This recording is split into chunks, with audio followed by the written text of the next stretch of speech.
예수님, 예수 그리스도의 은혜와 평강이 여러분의 영육간에 가정에 하시는 일에 충만하시길 축원드립니다. 네덜란드는 개신교 국가인데요. 기독교 비율이 한 15% 된답니다. 어떻게 그렇게 작게 되는지 모르겠어요. 그런데 그 사람들 중에서 반은 무신론자들이랍니다. 무신론자들이 기독교 신자라고 이렇게 얘기한다는 것. 그러니까 그렇게 말하는 것은 이제 국가 통계적으로 그렇게 다는 거죠. 그런데 실제로 조사를 해보니까 그들 중에 반은 무신론자들이죠. 그러면 그들 중에 교회 나가는 사람은 얼마 될까요? 더더욱 작습니다. 지금 유럽 어느 나라든지 1%가 넘는 나라가 없고 0.5%도 넘는 나라가 거의 없습니다. 0.5% 이하입니다. 대부분 나라가. 이렇게 기독교국인 서구 선진국이 이제는 거의 무신론자들의 나라가 됐고 또 오히려 이 기독교가 소수인 나라가 되고 있는 것이 오늘날의 현실입니다. 오늘 본문에 보면은 13절에 형제들아 자는 자들에 관하여는 너희가 알지 못함을 우리가 원하지 아니하노니 하면서 죽은 사람들이 어떻게 될 것인가, 마지막에 어떻게 될 것인가 라는 것에 대해서 이야기를 하는데요. 15절 보세요. 우리가 주의 말씀으로 너희에게 이것을 말하노니 주의 말씀으로 전한다고 합니다. 결국 뭡니까? 이 사도 바울이 하나님께 받은 계시를 이야기를 합니다. 하나님께서 들었어요. 그러니까 마지막 때에 주님께서 다시 오실 때와 그때가 부활이 일어날 때에 어떠한 일이 일어날 것인지 사도 바울이 하나님으로부터 듣고 그 이야기를 하고 있는 겁니다. 사실 사도 바울의 거의 모든 서신은요 다 어떻게 되냐면은 하나님한테 받은 말씀들이에요. 그 성경이 뭡니까? 성령님께서 저자를 하지요. 그리고 성경을 기록한 바울이라든가 마태, 마가, 누가, 요한이라든가 이런 분들을 뭐라 하냐면요 성경의 기록자라고 합니다. 기록자. 그러니까 저자, 지은 사람이 아니고 기록 대신 기록해 준 분들이라고 그렇게 이야기를 합니다. 왜냐하면은 이분들이 성경을 지은 사람들이 아니기 때문에요. 그래서 책을 보면 그런 게 있습니다. 어떤 책을 보면 저자라는 책이 있어요. 저자. 그러면은 뭐냐? 독자적인 저작물을 자기가 만든 거예요. 편저라고 있습니다. 편저는 뭐냐면은요. 자기 이야기가 아니고 다른 사람들의 이야기들을 모아다가 자기가 편집, 말하자면 짜집기 했다는 거죠. 그래서 편저라고 하는 것도 있습니다. 그렇게 다양하게 있어요. 이제 또 번역도 있죠. 또는 뭐 어떤 사람은 구술, 요즘 뭐 나이 많은 분들이 이야기해 주면 구술 기록해가지고 그 실제로 저자는 누굽니까? 나이 많은 말한 사람이 저자고 옆에서 기록 대신 기록만 해줍니다. 뭐 문법적으로 틀린 거, 말이 좀 안 되는 거 말 맞게 바꿔주죠. 그러니까 바울도 누구냐? 그냥 기록자일 뿐이에요. 누가 구술했습니까? 하나님께서, 성령님께서 직접 구술하신 거예요.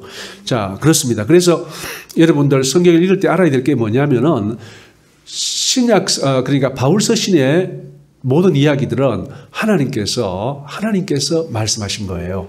그 딱 한 가지 빼놓고요. 결혼하는 문제에 대해서 빼놓고 이것은 내 생각이다라고 생각을 이야기한 부분이 딱 하나 있습니다. 그 부분 빼놓고는 다 뭡니까? 하나님께서 직접 말씀하신 것으로 바울의 이야기는 하나님의 뜻이고 하나님의 약속의 말씀이라는 사실을 우리가 명심해야 됩니다. 자, 그런데 이제 죽은 자들이 어떻게 된다고 이야기를 합니까? 보면요.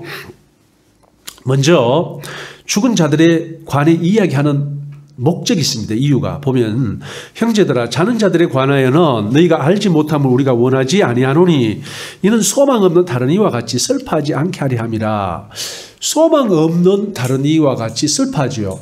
사람들이 죽으면 슬퍼하잖아요. 그 소망 없는 분들은 슬퍼합니다.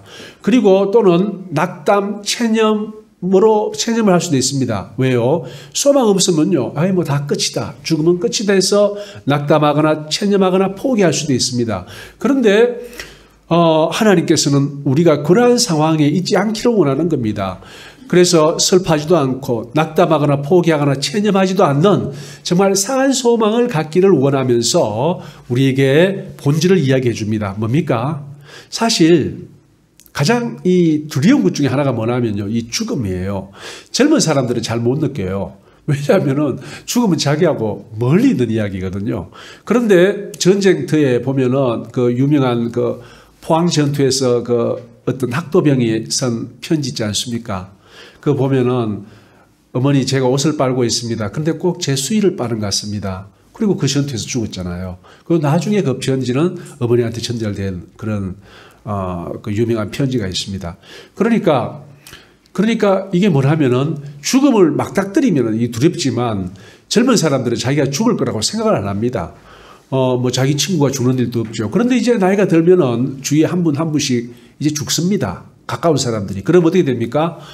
자기 자신도 이제 죽음이 닥치겠구나 하면서 어떤 분들은 두려움으로, 어떤 분들은 믿음으로, 어떤 분들은 뭐 회피로, 뭐 포기로, 뭐 여러 가지 죽음에 대한 반응들이 나타나는데 우리 예수 믿는 사람들은 이 죽음에 대한 반응이 어떻게 돼야 되는가?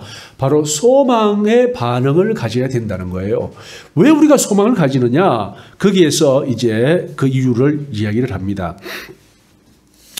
자, 이는 소망 없는 다른 이와 같이 슬퍼하지 않게 하려 함이라. 14절 우리가 예수께서 죽으셨다가 다시 살아나심을 믿을진데 이와 같이 예수 안에서 자는 자들도 하나님이 그와 함께 데리고 오시리라.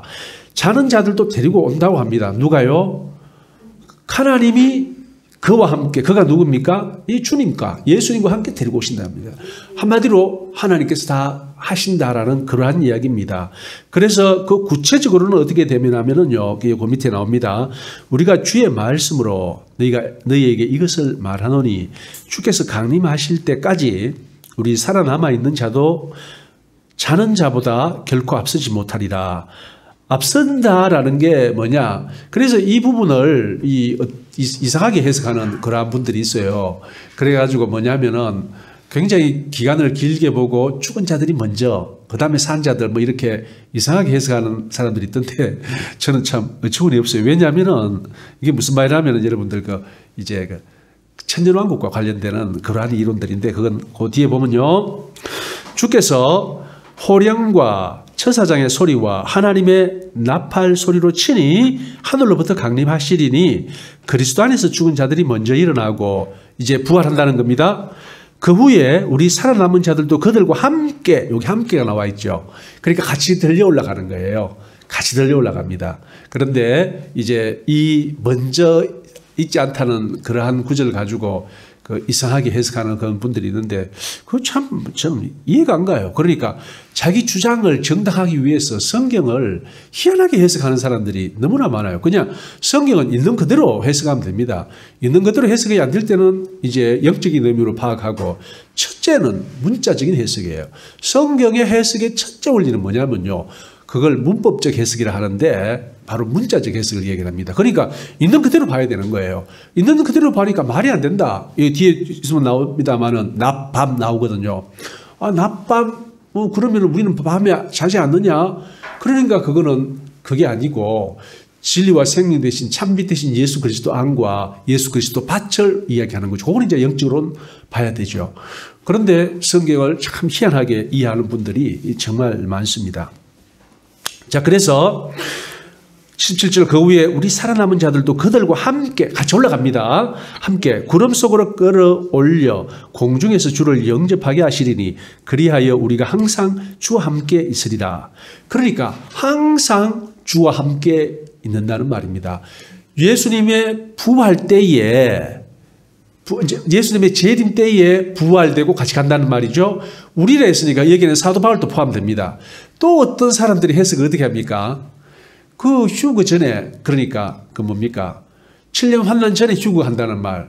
그런 말 주장하는 사람들도 있습니다. 참 이해가 안 돼요.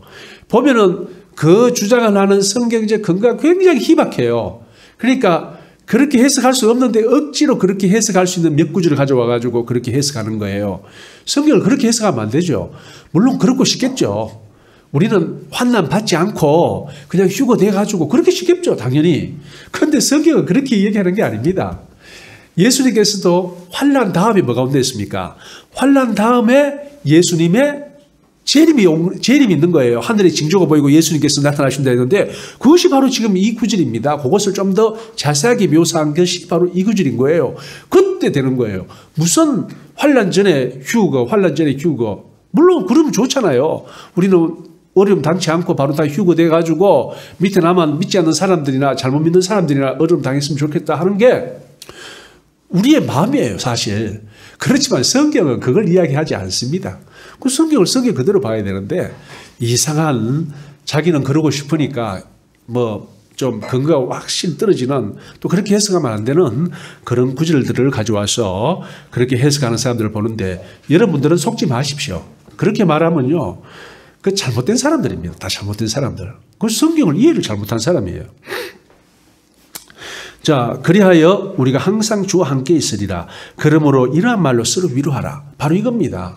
그러니까 이 시기가 이 예수 믿는다는 것은요. 편하고 즐겁고 행복하고 사회로부터 인정받고 대우받고 뭐 이런 게 아닙니다. 어떻습니까? 멸시천대 또는 핍박, 특히 이 로마의 이상한 황제들이 나타났을 때, 예, 그 네로 황제 때 바울이 죽거든요. 그러니까 네로 황제 때 기독교 박해 때 바울이 죽어요. 순교합니다. 그러니까 예수를 믿는다는 자체가 고난과 환난의 연속입니다. 그런데 그렇게 이 세상에서 고생하면서 살다가 죽지 않습니까? 죽으면은 정말 부활이 없고 천국이 없으면은요, 한마디로 보상이 없으면은 가장 바보 같은 일을 하고 있는 것이 우리 크리스찬이라고 사도 바울도 그렇게 고백했잖아요. 그러니까 그게 아니다. 너희들이 슬퍼하지 말고 위로받고 참 소망을 가지라. 그래서 지금 이 말씀을 하는 겁니다. 이것은 하나님의 말씀인 거예요. 그렇습니다. 자, 이 마지막 때 될 일을 사실 이렇게 아주 어디보다 더 자세히 이 부분에 한해서는 계시록보다는 더 자세하게 이 부분에 대해서 아주 간단 명료하게 얘기합니다. 여기 또 어디 나오냐면은 고린도 전서에 또 비슷한 이야기가 나옵니다. 또 이 이야기 어디 나오냐면은 마태복음 24장 예수님께서 직접 하신 말씀에도 바로 이런 비슷한 상황이 또 묘사되고 있습니다. 그래서 결국 이 말씀을 그러니까 우리가 부활에 대해서 영생에 대해서 예수님의 재림에 대해서 믿는 것은 뭐냐면은 우리가 슬퍼하거나 낙심하지 말고 포기하지 않고 자포자기하는 것이 아니고 오히려 기뻐하며 즐거워하며 예수 그리스도 안에서 산 소망을 갖게 하기 위하여 하나님께서 우리에게 주신 약속의 말씀이라는 겁니다. 그렇다면 뭡니까? 예수 믿는 사람들은 이걸 믿어야 돼요. 당연하죠. 너무나 당연합니다. 예수님의 재림, 동시에 부활, 그리고 예수님과 함께 영원히 행복한 나라에서 사는 그것을 믿는 것이 바로 기독교의 핵심이에요. 그 믿음의 결국은 영혼 구원이라고 하지 않습니까? 영혼 구원이 뭡니까? 하나님의 나라에서 영원히 사는 것이 바로 영혼 구원입니다. 그것이 핵심입니다. 우리 기독교가 이 땅에서 도덕적으로 살자고 믿습니까? 물론 그것은 필요합니다. 하지만 도덕적으로 다른 사람한테 인정받으면서 살자고 하는 게 기독교의 목적이 아니에요. 우리는 영생을 위해서 하나님의 약속의 말씀을 따라 살아가는 겁니다. 그 살아가는 결과물로서 도덕적이고 윤리적이고 또 사회에 유익한 일을 하는 그러한 우리 교회가 되어야 되고 믿는 사람이 되어야 되는 거지 이 자체가 목적이 되면 안 된다는 거예요. 자, 그러면은 여기에서 또 아까 제가 네덜란드 얘기를 했는데 자기가 기독교인이라고 주장하는 사람의 반이 무신론자입니다. 무신론자는 하나님의 존재, 그러니까 영적인 존재를 믿지 않죠. 참 어떻게 무신론자가 자기가 예수 믿는다고 하는지. 그럼 어떤 예수를 믿느냐? 인간 예수를 믿는 거예요. 하나님이신 예수를 믿는 게 아니고 2000년 전에 이 땅에 나오신, 이 땅에 태어나신 인간 예수를 믿는 겁니다. 그러면은 천국이니 부활이니 영생이니 재림이니 그런 게 있겠습니까? 없죠. 없습니다. 이게 바로 오늘날 현실인 거예요. 이게 이제 이 잘못된 사상, 이념이, 믿음이 유럽교회를 잠식했어요. 그러다 보니까 유럽교회가 오늘 저 모양이 되는데 사실 그것보다 더 큰 원인은 바로 자경화입니다. 자경화로 말미암아서 자경화는 철저하게 무신론 사상이니까 유럽교회가 저 모양이 됐죠. 자, 그렇습니다. 자, 그러면은 우리는 이제 마지막 때 일을 알게 되었습니다. 뭡니까? 오늘 13절에서 18절까지 읽었는데 정말 마지막 때에 예수님께서 천군들과 함께 오실 때에 그때 죽은 자들이 먼저 일어납니다. 부활합니다. 우리는 그것을 볼 수 있을 거예요. 예, 특별히 무덤 근처에 있는 사람은 볼 수 있을 거예요. 예. 그리고 믿는 우리들이 같이 변화된 몸으로 하늘에 구둥실 또 올라갑니다. 그때 보니까 엄청나게 많은 사람들이 올라갈 거예요. 죽은 사람들도 올라가는 것을 볼 수 있을 겁니다. 그 장면을 지금 묘사하고 있습니다. 자, 그러면은 언제 그러한 일이 일어나느냐? 계속해서 이제 5장에서 그 말씀을 하시는데요. 한번 보겠습니다. 1절. 형제들아, 때와 시기에 관하여는 너희에게 설 것이 없음은 주의 날이 밤에 도둑같이 이를 줄을 너희 자신이 자세히 알기 때문이라. 자, 할 말이 없답니다. 왜요? 주의 날이 밤에 도둑같이 임하기 때문에. 도둑이 누굽니까? 도둑이 언제 예고하고 옵니까? 예.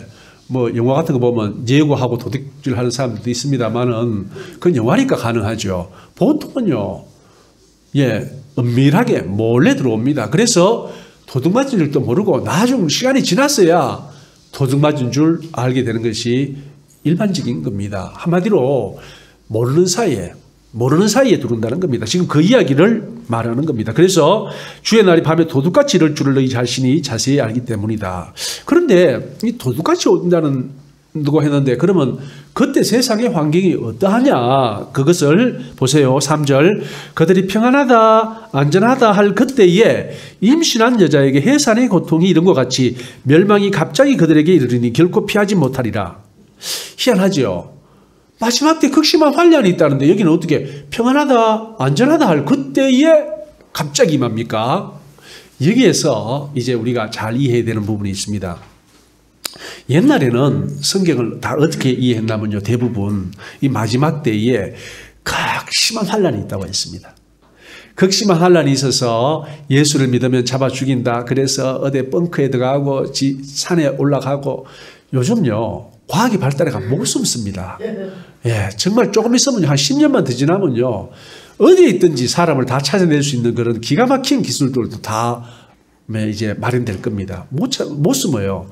그런데 이제 그때는 한 30년 전에는 아직 과학 기술이 발달하지 않았기 때문에 산에 가 농사 지으면서 살지 뭐 이렇게 이야기를 하고 그랬습니다. 사실 그런 때가 있었어요. 언제냐면은 조선시대의 역사를 보면요. 그런 역사가 많이 있습니다. 주로 어디가 숨냐면은 계룡산에 가 숨든지 아니면 지리산에 가 숨습니다. 지금 또 그 청학동 있지 않습니까? 여러분 청학동 알죠? 저는 청학동을 일찍 알았습니다. 언제 알았냐면 제가 고등학교 1학년 때 청학동을 알았어요. 그게 유불선, 합일, 갱정, 유도라는 종교를 믿는 집단입니다. 이름도 길지요. 유불선, 합일, 갱정, 유도라는 종교를 믿는 집단이 바로 청학동 집단이에요. 그 언제 생겼느냐? 그 19세기 말에 그 나라에 큰 병고가 있다 해가지고 뜻을 같이 하는 사람들이 그 산에 들어가 가지고 집단을 형성하고 그들 나름대로의 어떤 그 도참 비기 그러니까 유, 불, 선 세 가지 종교를 합쳤거든요. 유교, 불교, 신성교, 도교지요. 이 세 가지가 합쳐진 종교를 신앙하는 데가 거기예요. 청학동이에요. 예, 그렇게 그분들이 누구냐? 바로 환란을 피해서 도망갔던 분들입니다. 예, 그래요. 옷에 숨을 데 없습니다. 자, 그런데 여기에서 평안하다 안전하다 할 이 때가 한편으로 뭡니까? 한편으로 마태복음 24장에 말할 것 같으면 이 환난을 감하지 않으면 이 날들을 감하지 않으면은 택함 받은 자들도 구원 받을 육체가 없기 때문에 그래서 이 날들을 감한다 그랬어요. 그러니까 극심한 환란이기 때문에 이제 믿는 사람들이 없어진다는 이야기가 한편에 나오고 한편에 뭡니까? 평안하다 안전하다 이 두 가지가 동시에 나오는 겁니다. 그러면 이 상황이 뭘까요? 저는 오늘날 이 서구 상황이 딱 이 상황이라고 생각합니다. 오늘날 세계 모든 사람들이 부러워하는 쪽이 어디입니까? 서구 사회복지가 잘 된 그 사회를 다 부러워하잖아요. 얼마나 평안하고 안전합니까? 우리 대한민국 빼놓고 자살률이 가장 높은 쪽이 그쪽입니다. 우리 대한민국은 좀 독특하지만 대한민국 빼고 대한민국 빼겠습니다. 넣으면 1등이니까. 대한민국 빼고 자살률이 가장 높은 게 서구입니다. 저 서유럽, 북유럽 그 발달한 그쪽에. 그러니까 그 사회를 우리나라 좌파들이 동경하잖아요. 우리도 유럽식 사회주의로 가자. 유럽과 같은 복지 국가로 가자라고 주장하는 게 그겁니다. 왜요? 평안하고 안전하니까요. 평안하고 안전하니까. 그래서 그 나라를 추구합니다. 평안하고 안전하다는 말을 저는 그렇게 봅니다. 평안하고 안전합니다. 그런데 유럽 사회가 어떻습니까? 정말 하나님께서 이 날들을 감하지 않으면요. 빨리 다시 오시지 않았으면 유럽의 기독교 없어집니다. 바로 이게 극심한 환란이에요.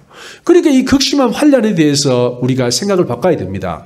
옛날에는 어떤 환란, 그 30년 전에는 그랬어요. 왜냐하면 유럽에도 다 대부분 사람들이 교회 다니니까 당연히 이런 생각을 못 했는데 이제는 어떻게 바뀌어야 되느냐. 세상을 보니까 이 두 가지 마지막 때의 상황이 나오는데 이 상황을 오늘날 상황에 딱 비춰보니까 딱 맞아떨어지는 거예요. 너무 평안하고 잘 먹고 잘 사니까 이게 극심한 환란이에요. 이 기독교인에게 환란은 뭐냐면요. 돈을 빼뜨려 부는 게 아니고요. 돈을 폭탄으로 안겨주는 게 이 환란입니다. 시간을 안겨주고 평안을 안겨주는 게 이 기독교인들의 환란이에요. 아무도 예수 안 믿습니다. 다 즐기러 갑니다. 다 즐기러 세상으로 돌아다닙니다. 이게 바로 환란인 거예요. 그래서 이 날들을 감하지 않으면 어떻게 됩니까? 구원받을 육체가 없다는 것이 바로 성경의 가르침입니다. 물론 육신적인 핍박, 환난을 당하는 그러한 기독교 세력들도 있습니다. 특히 이슬람권에서 그러한 세력들은 기독교는 굉장히 핍박을 당하죠. 또 인도에서 기독교도 핍박을 당합니다. 그러한 것도 있지만 일반적인 이야기는 그게 아니고 조금 전에 제가 말씀드린 것이 더 합당한 성경 이해, 현실에 맞는 성경 이해다라고 볼 수 있습니다. 자, 그렇습니다. 그러니까 지금이야말로 이 평안하다, 안전하다 할 그때라는 거예요. 오늘날 우리 대한민국은 어떻습니까? 대한민국도 기독교 인구가 급격히 줄어들고 있습니다.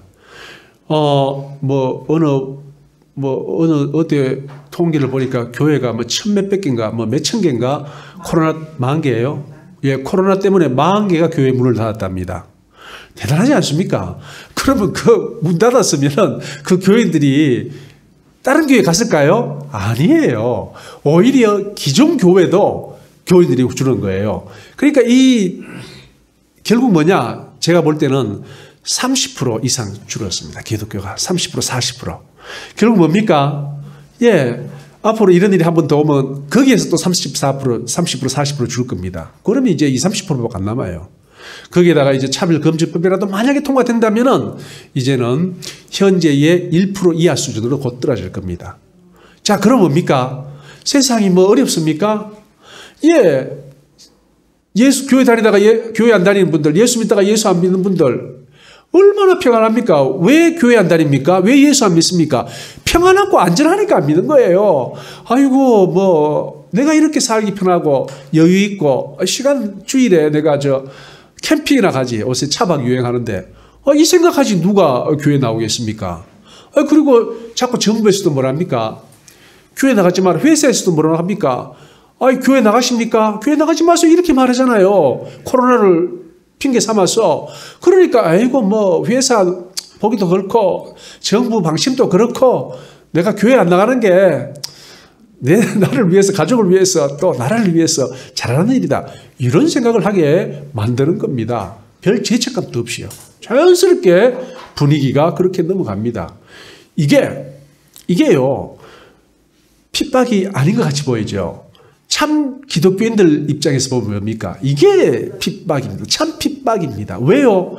실제로 교회가 무너지고 있고 교인들이 줄어들고 있고 기독교가 멸시천대를 받고 있고 이게 뭡니까? 이게 핍박이죠.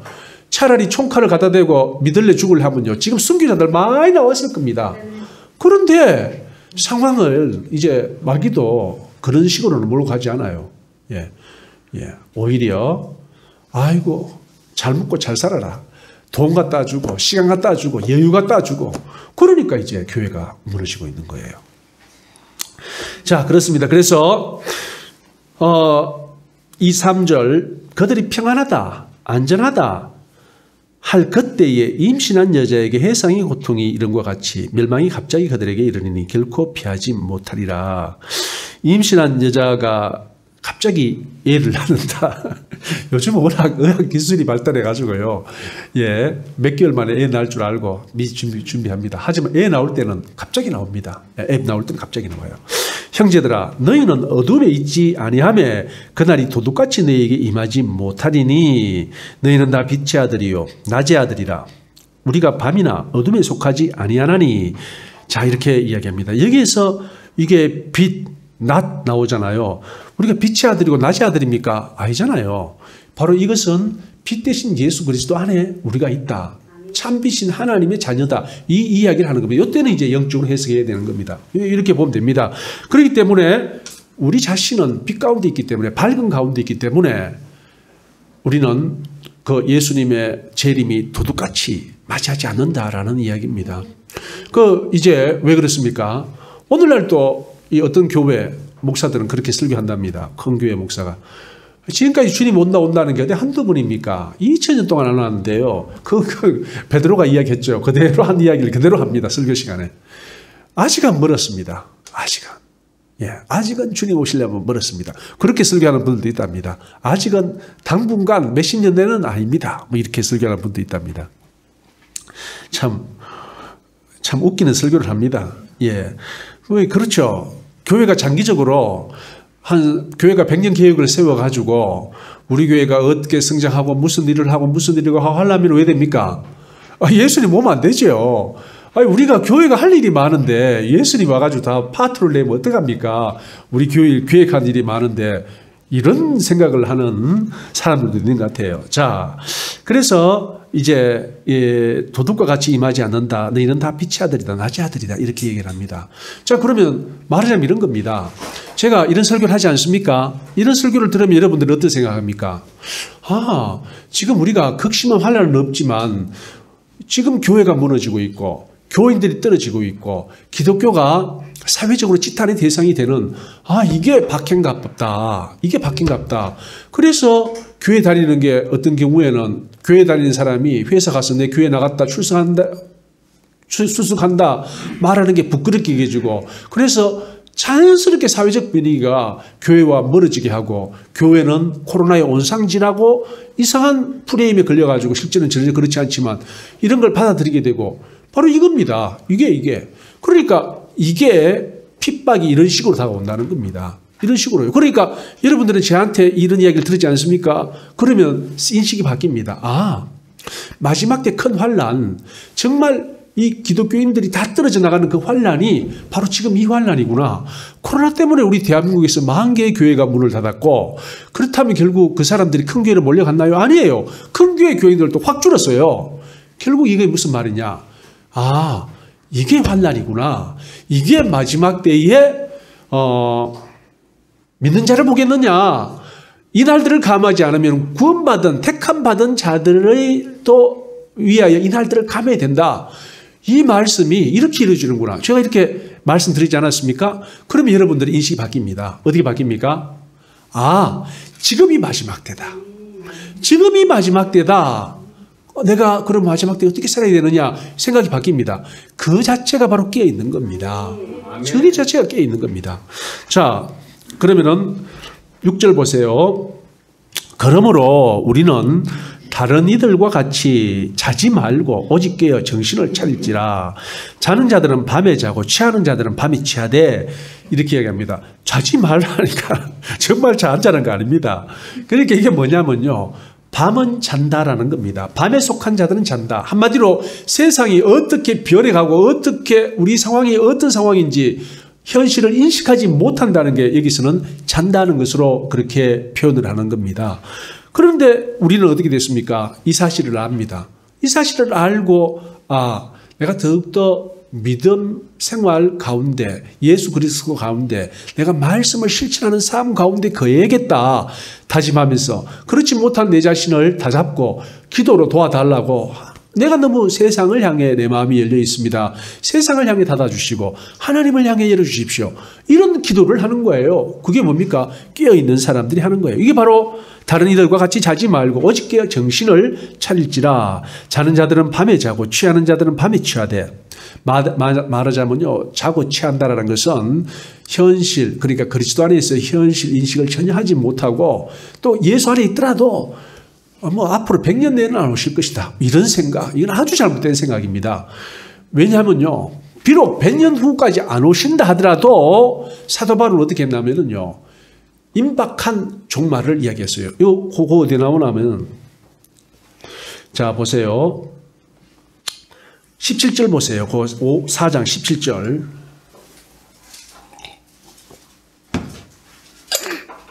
그 후에 우리 살아남은 자들도 그들과 함께, 그러니까 우리 살아남은 자들이 그들과 함께 올라간다, 이렇게 표현했잖아요. 이건 뭐라 하면은 우리 시대에 오실 수도 있다라는 그러한 표현입니다. 그러니까 이게 정상인 거예요. 비록 100년 후에 오신다 하더라도 이게 정상인데, 그런데 그렇게 말하는 게 정상인데, 그런데 아직 30년 내로는 안 오신다, 이렇게 말하는 거는 아주 잘못 가르치는 겁니다. 잘못 성경을 이해하는 겁니다. 그리고 실제로 지금은요, 30년 후가 아니고 내일 모레 오셔도 이상하지 않을 때입니다. 배교가 완전히 이루어져 있으니까요. 예. 자, 그러면 계속해서 8절. 우리는 낮에 속하였으니 정신을 차리고 믿음과 사랑의 호신경을 붙이고 구원의 소망의 투구를 쓰자. 믿음, 사랑, 호신경, 뭐냐면 갑옷, 믿음과 사랑의 갑옷. 그러니까 이게 뭐냐면 끊임없이 공격해 오는데 우리의 몸을 지킬, 또 뭡니까? 구원과 소망의 투구를 쓰자. 예. 그 당시에는 이 무장을, 로마 병사들의 무장을 본따서 이렇게 말씀을 했죠. 하는데, 자, 이 투구 쓰고 갑옷 입자 이야기입니다. 그래서 어떠한 세상의 공격으로부터도 우리를 막자. 그런데 이 막는 도구는 뭡니까? 믿음과 사랑, 구원의 소망. 믿음과 사랑, 구원의 소망을 확실히, 예, 우리 가지고 있자. 사랑이 뭡니까? 하나님을 사랑하고 이웃을 사랑하는 거예요. 믿음이 뭡니까? 하나님의 약속의 말씀을 믿는 거예요. 그리고 구원의 소망이 뭡니까? 하나님의 약속의 말씀을 따라서 그 믿음 결과로서 나는 이미 구원을 받았고 앞으로 주님이 오시면은 그분 나라에서 영원히 거할 것이다라는 이 소망을 이야기를 합니다. 그러니까 이 생각을 확실히 가지고 있어야 된다는 겁니다. 이 믿음을. 9절. 하나님이 우리를 세우시면 노하심에 이르게 하심이 아니요 오직 우리 주 예수 그리스도로 말미암아 구원을 받게 하시립니다. 결국 우리 구원케 하시려고 예수님께서 우리를 세우셨고, 그러니까 그들을 세우셨다 이 말이죠. 이 바울, 그러니까 동역 일꾼들, 주의 일꾼들, 뭐냐면은 이 모든 일, 그러니까 교회가 있고 교회가 하는 일 뭡니까? 결국은 구원입니다. 우리 구원, 우리 모두의 구원을 이야기하는 겁니다. 10절. 예수께서 우리를 위하여 죽었사 우리로 하여금 깨어있든지 자든지 자기와 함께 살게 하려 하셨느니라. 깨어있든지 자든지, 이게 뭡니까? 예, 언제나 사나 죽거나 언제나 그리스도와 함께 살게 하시려고 예수님께서 우리를 위하여 죽으셨다라는 겁니다. 이 믿음 가운데 있어야 됩니다. 그러므로 피차 권면하고 스스로 덕을 세우기를 너희가 하는 것 같이 하라. 그렇습니다. 그래서 오늘날에 우리의 역사적인 상황, 기독교 안에서, 성경 안에서 바라보는 역사적인 상황이 이렇습니다. 지금이야말로 이제 마지막 때가 된 거예요. 마지막 때가 된 거고, 특히 이 마지막 때가 되었다고 제가 확실하게 말할 수 있는 거는 바로 이제 제가 몇 번 말씀드렸지만 이 편지를 데살로니가 교회에 붙였어요. 붙이고 나니까 이 편지를 받은 데살로니가 교인들이 어떻게 반응하느냐? 일하지 않는 거예요. 이거 보니까 이거 17절 같이 우리 살아남은 자들도 그들과 함께 뭐라고? 우리가 지금 같이 하늘로 올라간다 이 말이야? 주님이 곧 오신다 이 말이야? 그러니까 일을 안 하는 겁니다. 일 안 하고 뭐 합니까? 있는 걸로 팔아가 먹고 살고 빌어가 먹고 사는 거예요. 곧 주님 오시는데 이 땅에 뭐 소용이 있나? 그래서 그 이야기를 들은 사도 바울이 급히 편지를 씁니다. 그게 뭡니까? 데살로니가 후서예요. 편지 2를 또 씁니다. 소문이 들려오는 거예요. 아이고, 바울 선생님, 지금 데살로니가 큰일 났습니다. 왜?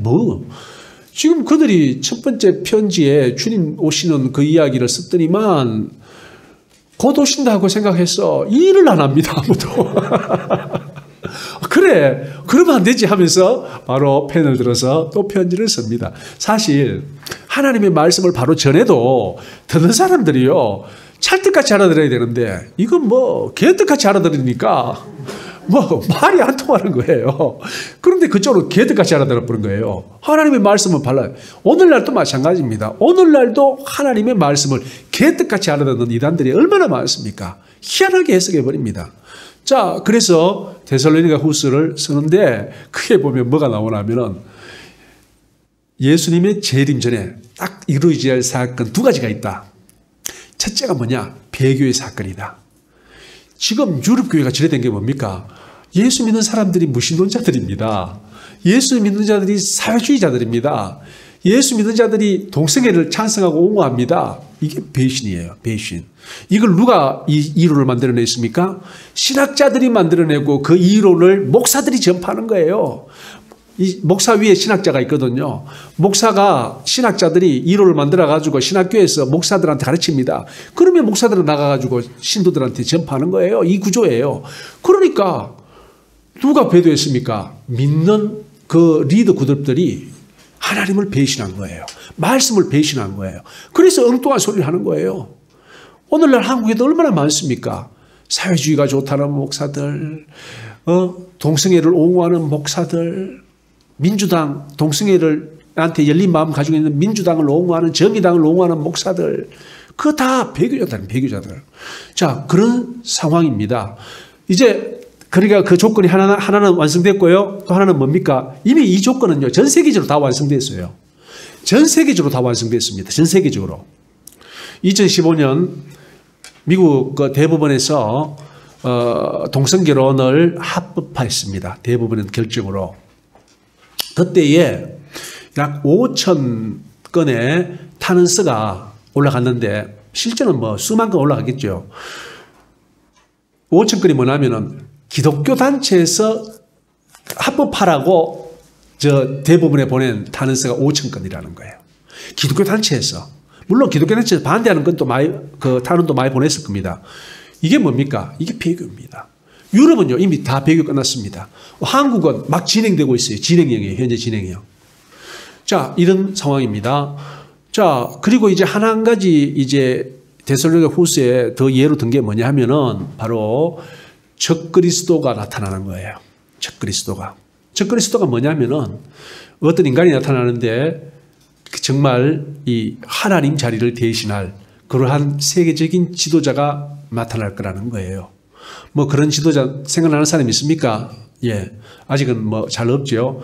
하지만 뭐 여건이 되면은 거의 세계에서 최고로 군림하면서도 뭡니까? 하나님을 대신하는 그러한 말을 하는, 특히 지금 서구 사회에서 주장하는 반기독교적인 주장을 하는 세계 최고의 지도자가 나타나면은 그게 아마 적그리스도가 될 거예요. 그런 수순을 밟는다는 겁니다. 이제 얼마 남지 않았습니다. 사랑하는 성도님들, 이것은 결국 뭐냐? 두려워할 게 아니에요. 우리의 구원이 가까운 거예요. 우리의 믿음의 결실을 맺을 날이 이제 점점 가까이 온다는 겁니다. 그렇기 때문에 결코 낙담하거나 두려워하거나 뭐 뒤로 물러서거나 그럴 필요가 없습니다.